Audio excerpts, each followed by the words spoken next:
पन्नगे च सुरेन्द्रे च कौशिके पाद संस्पृशि निर्विशेष मनस्काय श्री वीरस्वामिने नमः। आर्हत वाङ्मय में कहा गया है,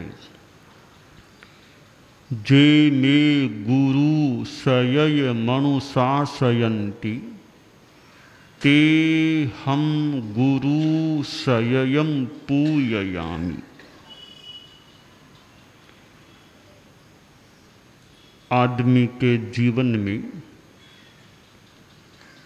सम्यक ज्ञान की अपेक्षा होती है। सम्यक ज्ञान स्वयं में होना भी चाहिए, परंतु दूसरों का पथ दर्शन भी सहायक बनता है। आदमी अपने लक्ष्य का निर्धारण करे, मुझे कहाँ जाना चाहिए, गंतव्य मेरा क्या है।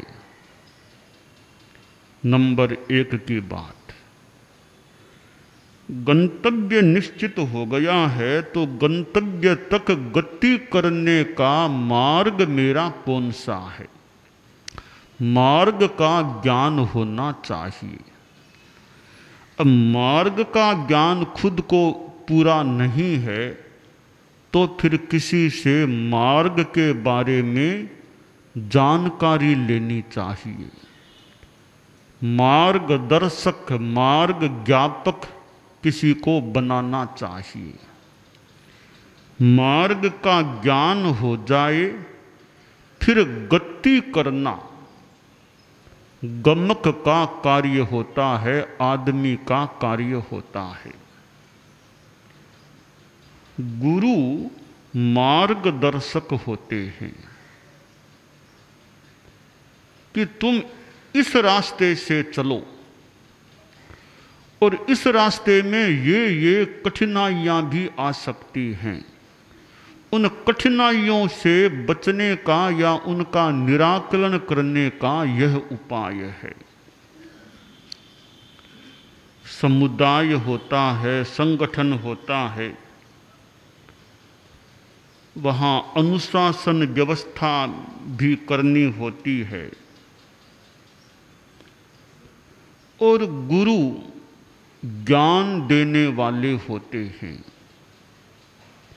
गुरु शब्द के बारे में संस्कृत में कहा गया है, गु शब्दस्त्वंधकारे स्यात्, रु शब्दस्तन निवारक है।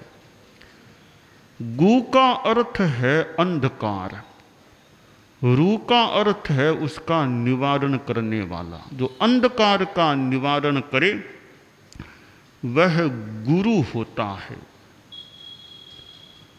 आचार्य सोमप्रभ सूरि का एक ग्रंथ है, संस्कृत भाषा में है, बड़ा सुंदर ग्रंथ है।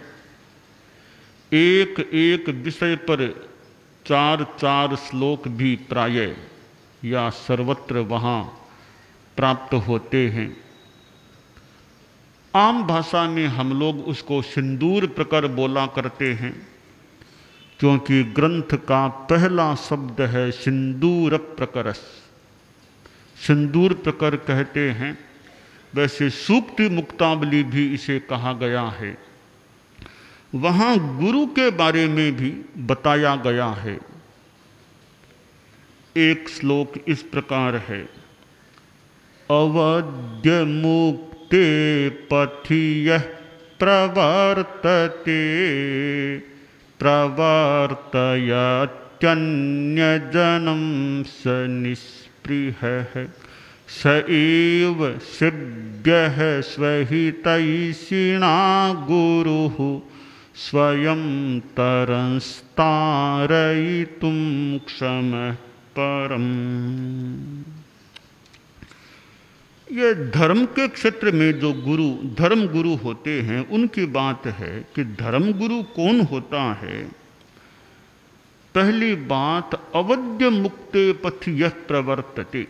अवद्य मुक्त यानी निर्वद्य, पाप रहित मार्ग में जो स्वयं चलने वाला होता है, यानी स्वयं साधना करने वाला होता है।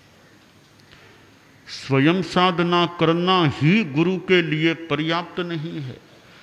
प्रवर्तयत्यन्य जन्म से निष्प्रिय है। अन्य लोगों को भी, अन्य व्यक्ति को भी निर्वद्य मार्ग में चलाने का प्रयास गुरु करता है। स्वयं तरने वाला और दूसरों को तारने में सक्षम होता है। ऐसे गुरु का सेवन करना चाहिए। अपना जो हित चाहता है उस आदमी को ऐसे गुरु का सानिध्य, नेतृत्व, मार्गदर्शन स्वीकार करना चाहिए। गुरु अनुशासन करते हैं, शिक्षा देते हैं, ज्ञान देते हैं। शिष्य कहता है, जो गुरु मुझे शिक्षण देने वाले हैं, सदा मेरा ध्यान रखते हैं, ऐसे गुरु की मैं सदा पूजा करता हूं। और गुरु कृपा का भी बड़ा महत्व माना गया। तम्भा अनाबाह सुहाभिकंखी गुरुपसायाभिमुहो रमिज्जा। शास्त्रकार ने कहा कि तुम्हें अनाबाद सुख, मोक्ष सुख की चाहना है, इच्छा है, तो गुरु की कृपा की कामना करो। गुरु की कृपा के अभिमुख रहो। गुरु से दूर मत होवो। गुरु की अवहेलना मत करो, यानी मन से, भक्ति से गुरु से दूर मत होवो। गुरु की कृपा रहे ऐसी आकांक्षा रखो। और यह भी कहा, आयर्य पाया पुण अपसन्ना अबोही आसायन नथ्य मुखो। शिष्यों को विशेषतया जागरूक किया गया कि ध्यान रखना, आचार्य पाद यदि अप्रसन्न हो जाएं, नाराज हो जाएं, कड़ी दृष्टि वाले हो जाएं, तो अबोधि तक हो सकती है और गुरु की आसाधना करने वाले को मोक्ष नहीं मिलेगा या मोक्ष में बाधा आ जाएगी। इसलिए गुरु अप्रसन्न न हो, इसके प्रति भी शिष्य की उचित सतर्कता रहनी चाहिए। परम पूज्य गुरुदेव तुलसी ने लिखा है, कहा है, अप्रसन्नो गुरुर भूयात किंचित कारण माश्रयन प्रसन्नी कुरुताम शिष्यो नम्र वाक्य निवेदनात्। कि कहीं लगे कि गुरु अप्रसन्न हो गए हैं, किसी कारण से हो गए होंगे, ऐसा लगे तो शिष्य का धर्म यह है कि वह गुरु को प्रसन्न करने का प्रयत्न करे। कैसे करे? नम्रता से करे, विनय से करे, और अपनी बात रखे भी कि क्या बात है गुरुवर, आजकल आप मेरे से अप्रसन्न लग रहे हैं, कोई बात है क्या? हो तो आप मुझे फरमाइए, मैं उस पर ध्यान दूं। नम्रता से गुरु को प्रसन्न करने का प्रयास करना चाहिए, यानी गुरु की कृपा हमेशा बनी रहे। मोक्ष मूलम गुरु कृपा, मंत्र मूलम गुरोर वाक्यम। गुरु का वाक्य भी कभी कभी ऐसा निकलता है कि वो मानो मंत्र का काम कर देता है। गुरु की कृपा है, वो मोक्ष का मूल बताया गया, मोक्ष का आधार है। और तो गुरु के कृपा के अनुकूल कृपा रह सके, इस प्रकार का बर्ताव शिष्य को करना चाहिए। तो गुरु कभी कड़ा वचन भी कह दे, कभी उलाहना दे दे, तो कि उलाहना भी गुरु दे दे तो उसको भी सहन करो। संस्कृत में कहा गया, गीर्भिर गुरूणाम परुषाक्षराभिः तिरस्कृता यान्ति नरा महत्वम् अलब्ध साणोत्कर्षणानृपाणां न जातु मौलौ मणयो बसन्ति। कि गिर भी यानी वाणी, वाणी, गुरु की वाणियां कैसी, पुरुषाक्षर, कठोर अक्षरों वाली, कठोर शब्दों वाली गुरु की वाणी, वो शिष्य को कभी मिल जाती है। और गुरु शिष्य का तिरस्कार करते हैं, अवहेलना, तिरस्कार कर देते हैं, परिषद के बीच डांट देते हैं, 5 व्यक्तियों के बीच में डांट देते हैं। पर वो शिष्य कितना महान, गुरु महान होते हैं अगर, तो शिष्य भी बड़े महान होते हैं। कई कई शिष्य भी बहुत महान होते हैं, जिनको देखने से ही मानो गुरु भी प्रभावित हो जाएं, ऐसे शिष्य होते हैं। देखिए जयाचार्य को कैसे शिष्य मिले थे। मघवा जैसे शिष्य जयाचार्य को मिले थे, और जयाचार्य ने तो मघवा को भी उलाहना दे दिया। एक तरह से उत्तराधिकारी भविष्य में आचार्य बने, ऐसे को भी जयाचार्य ने उलाहना दे दिया। उलाहना भी परिषद के बीच में दे दिया। जयाचार्य लाडनू में विराजमान थे। कोई संभवतः जयाचार्य उन दिनों में व्याख्यान नहीं देते होंगे, क्योंकि अब जैसे आप लोग हैं ना, आप लोगों के जैसे पुत्र तैयार हो गए तो आप लोग थोड़ा काम धंधा कम कर देते हैं, ये पुत्र संभालते हैं, मैं कभी कभी देख लेता हूँ। तो ऐसे ही हमारे गुरु भी कभी कभी कर देते, पुत्र शिष्य तैयार हैं तो बखान बखान शिष्य दे देंगे, मैं अपना दूसरा साधना करूँ, काम करूँ। तो संभवतः जयाचार्य ने ऐसा ही किया। मानो कि उनके सुपुत्र तैयार हो गए थे, सामने थे, तो जयाचार्य भी जैसे बाप बेटे के भरोसे काम छोड़ देता है, वैसे जयाचार्य भी कुछ काम मघवा के भरोसे छोड़ दिए। लगता है खुद अपने साधना आदि में रहते, व्याख्यान देना मघवा संभाल लेते। अच्छी बात है, बाप बेटे का उपयोग करे तो गुरु शिष्य का उपयोग क्यों नहीं करे फिर मौका आने पर। बाप निवृत्त हो सकता है बेटे के भरोसे, फैक्ट्री बेटा संभालता है, दुकान बेटा संभालता है, ऑफिस बेटा संभालता है, बाप थोड़ा दूसरे काम में लग जाता है। तो ऐसे ही आचार्य गुरु भी जब मौका आने पर भी बेटा शिष्य तैयार है तो अब कुछ काम वो संभाले, मैं अपना दूसरा अपनी व्यक्तिगत साधना में, साहित्य आदि में लग जाऊं। तो जयाचार्य ने कुछ ऐसा ही किया लगता है। वे मघवा के भरोसे कुछ निवृत्त हो गए, मघवा काम संभालने लगे। एक दिन मघवा व्याख्यान में पधारे हुए थे। जयाचार्य संभवतः कोई अंदर विराजमान होंगे, प्रवचन स्थल से थोड़े दूर। पर कई बार गुरु शिष्यों पर ध्यान देते हैं कि व्याख्यान कैसे दे रहे हैं, बात कैसे करते हैं, वो चलता कैसे है, वो बोलता कैसे है। मौके पर शिक्षण भी दे देते हैं। तो कोई जयाचार्य के कानों में मघवा का व्याख्यान का कुछ अंश या कुछ भाग पड़ा होगा। जयाचार्य को व्याख्यान बढ़िया नहीं लगा कि मघवा क्या व्याख्यान दे रहे हैं ऐसे। पास में साध्वी जी बैठी थी। साध्वी जी भी कौन, मघवा की बहन गुलाबा जी। का गुलाबा व्याख्यान तू दे, व्याख्यान तू जाकर कर दे, मगर आज तो कहीं बखान दे, तू बखान दे, तू बखान दे। अब गुलाबा जी के लिए मानो समस्या हो गई कि एक मघवा को उठा के वे व्याख्यान दे। थोड़ी लगती भी कैसी बात है।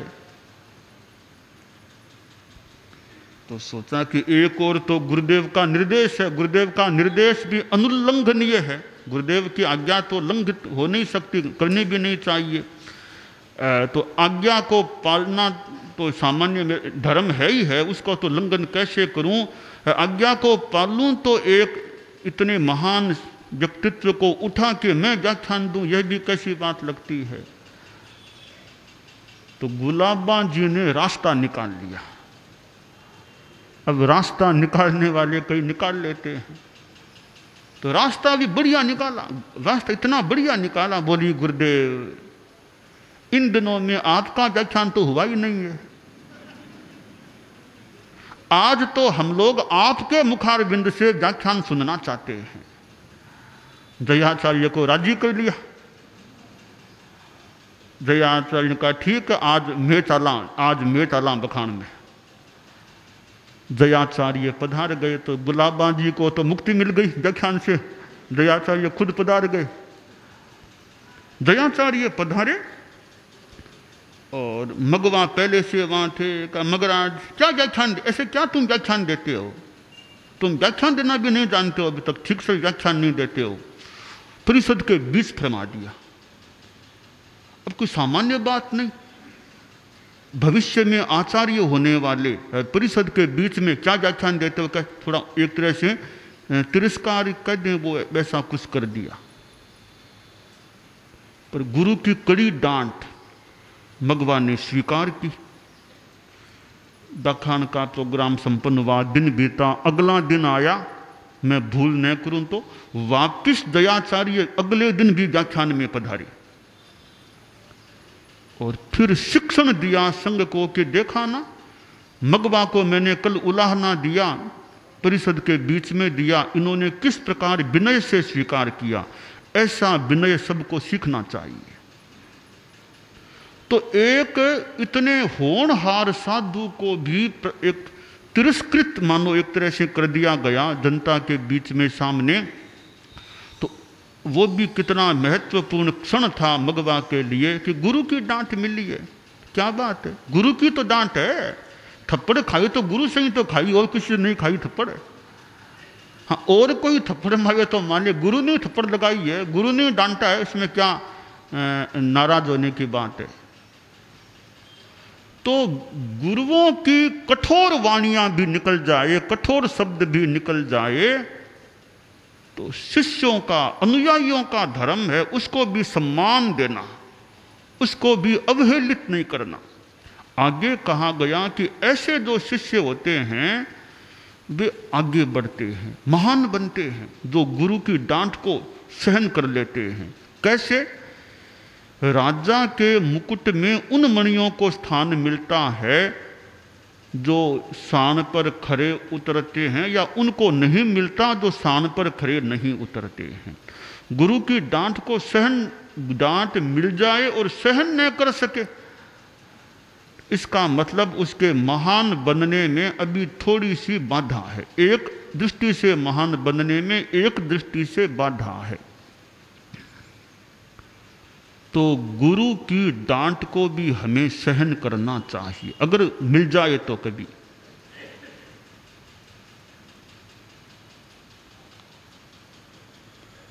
संस्कृत में कहा गया गुरु कैसे होते हैं?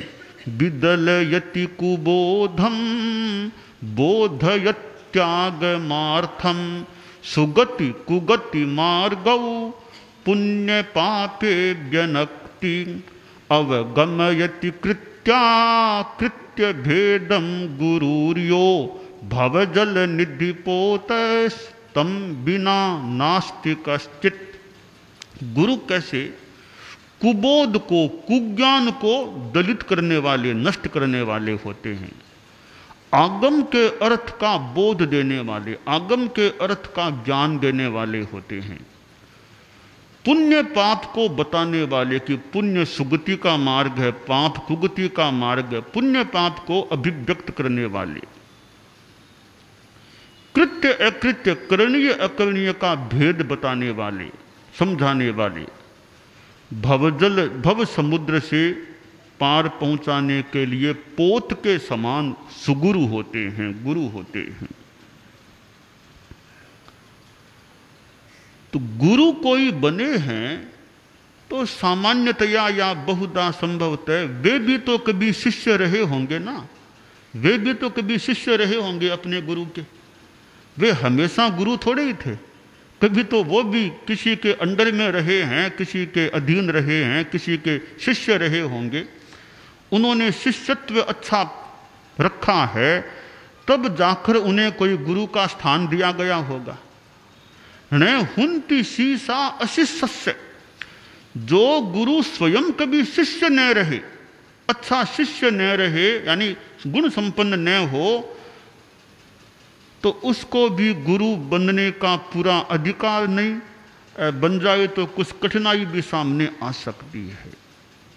तो एक समय के बाद जो गुरु बने हैं, यह देखें पहले वे भी तो किस रूप में शिष्य रहे हैं, अपने गुरुओं के, अपने गुरु के वे शिष्य रहे हैं, गुरु के अनुशासन में रहे हैं, गुरु का विनय रखा है, गुरु की दृष्टि में चले हैं, साधना अच्छी की है, तब जाकर के उन्हें कोई गुरु का स्थान दिया गया होगा, मिला होगा। परम पूज्य आचार्य महाप्रज्ञ जी कितने लंबे काल तक शिष्य के रूप में रहे थे। परम पूज्य कालूगणी के पास शिष्य के रूप में रहे, परम पूज्य गुरुदेव तुलसी के पास शिष्य के रूप में रहे, दो दो गुरुओं के शिष्य रहे। बाद में वे हमारे गुरु बन गए थे, हमारे नाथ बन गए, हमारे सरताज बन गए, हमारे मालिक बन गए थे। तो गुरु बनने का मौका सबको आमतौर से नहीं मिलता,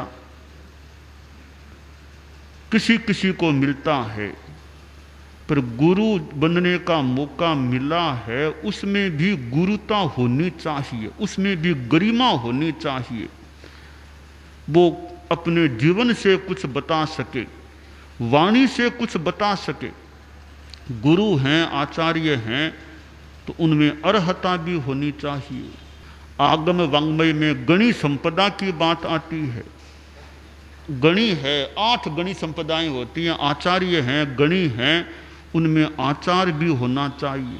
आयार सुय शरीरे वयन वायन मई पौगमयी ए सुसंपया खलु अठमया संगह परिन्ना। आचार संपदा होनी चाहिए। समिति गुप्ती में उनकी जागरूकता रहे, महाव्रतों में निर्मलता रखने का उनका प्रयास हो, नियमों के प्रति जागरूकता, आचार संपदा होनी चाहिए। उनमें श्रुत ज्ञान भी होना चाहिए, कुछ बचा सके, पढ़ा सके, बता सके, ज्ञान भी होना चाहिए। एकदम ही ज्ञान न हो तो वो तो एक कमी रह जाती है। ठीक है, ज्ञान थोड़ा कम बत्ती हो जाए, पर एक प्रतिभा भी होनी चाहिए, समझ भी होनी चाहिए, कुछ बुद्धि भी होनी चाहिए। पाठ पढ़ सके, पढ़ा सके, बता सके, शास्त्र की बात बता सके, तो श्रुत भी होना चाहिए। शरीर की संपदा भी चाहिए कि आचार्य हैं, गणी हैं, अब बनाए तब पहले ही देखिए शरीर से विकल है, विकलांग है, चलने में दिक्कत है, हाथ से काम करने में दिक्कत है, इंद्रियां बहुत कमजोर हो चुकी हैं, तो भी गुरु बनाने में कुछ कठिनाई पैदा हो सकती है। तो शरीर भी ठीक होना चाहिए। ये ठीक है, बाद में तो मान लो रुग्ण हो जाए तो हो जाए, कम जब बनाए जाए, युवाचार्य बनाए, तब तो शरीर मोटा मोटी ठीक होना चाहिए ना। मूल में शरीर में गड़बड़ियां है, योग्यता नहीं है, शरीर की योग्यता नहीं है, आंखों प्रज्ञा चक्षु है, कानों से सुनता नहीं है, चलने में दिक्कत है, तो ऐसे व्यक्ति को तो कैसे क्या बनाया जाए उत्तराधिकारी, क्यों वो पूरा काम कैसे कर सकेगा। तो शरीर भी सक्षम होना चाहिए, वचन भी होना चाहिए, कुछ वचन बता सके, व्याख्यान दे सके, वो भी कुछ होना चाहिए, वाचन करा सके, वो भी होना चाहिए, प्रयोगमति भी होना चाहिए, संग्रह कुशल भी होना चाहिए। तो यूँ गुरु में, आचार्य में, गणी में 8 ये संपदाएं उनकी बताई गई है, जिनका बड़ा महत्व है गुरु के लिए, गणी के लिए, आचार्य के लिए। और नेतृत्व करने की क्षमता भी चाहिए, किसी को साथ लेकर न चल सके। नेता है तो उसका अनुगमन कर, अनुगामियों को साथ रख सके, वो भी तो कुछ कला चाहिए ना। किसी की बात मानता नहीं, किसी की सुनता नहीं, सही बात भी किसी की स्वीकार नहीं करता, बार बार गुस्सा करता है, बार बार आवेश आता है, तो भी कठिनाई होती है नेतृत्व करने में। तो गुरु को भी तो शांत होना चाहिए ना। औरों को वह शांत रहने की बात कहे तो खुद को भी तो शांत रहना चाहिए।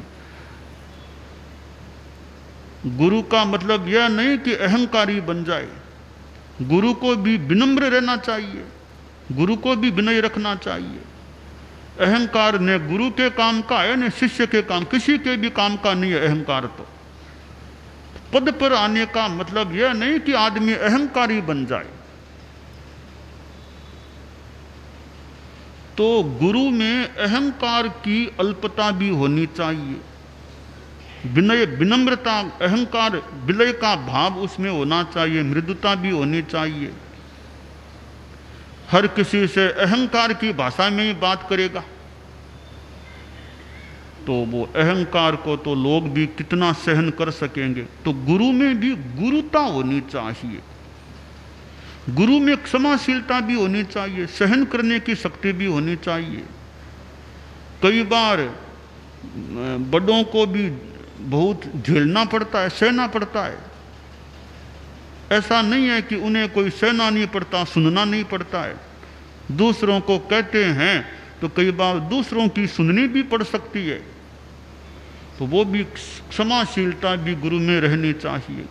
ऐसे सद्गुण संपन्न जो गुरु होते हैं, ज्ञानी गुरु होते हैं, वे अपने अनुयायियों को भी कल्याण की दिशा में आगे बढ़ाने का प्रयत्न कर सकते हैं। तो आज के वक्तव्य में मैंने सद्गुरु के बारे में, गुरु के बारे में कुछ बताने का प्रयास किया है। दानान शिष्ठम अभयपयाणम सच्चे सुया अणवज्जं वयन्ति तवे सुया उत्तम बंभचेरम लोगुत्तमे समणेनाय पुत्ते।